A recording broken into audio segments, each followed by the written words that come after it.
So after King Solomon, the nation of Israel had divided. So in this space and time, you had two nations. You had Judah and you had Israel.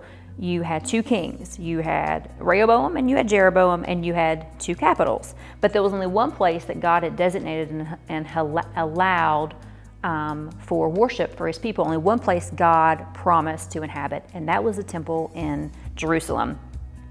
And for Jeroboam, this was a problem because he really feared that if his subjects were to travel to Jerusalem to worship, that they would ultimately be tempted to give their allegiance back to the other king.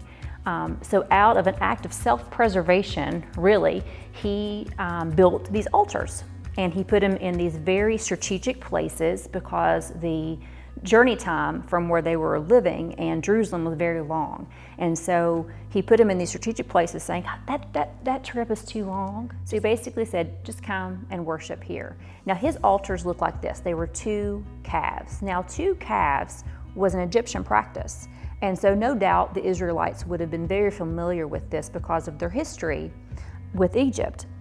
So what God was showing me is that we have to be very careful not to allow ourselves to revert back to familiar people, familiar practices, places, and things because they once brought us comfort if God has delivered us out of those things, because those things can ultimately become altars of convenience. And just like the Israelites who knew what they were doing was wrong, they knew they weren't supposed to worship there, but because their intentions were pure, they almost convinced themselves that it was okay.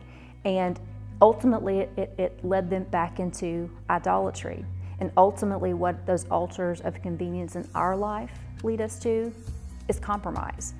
Altars of convenience always lead to paths of compromise.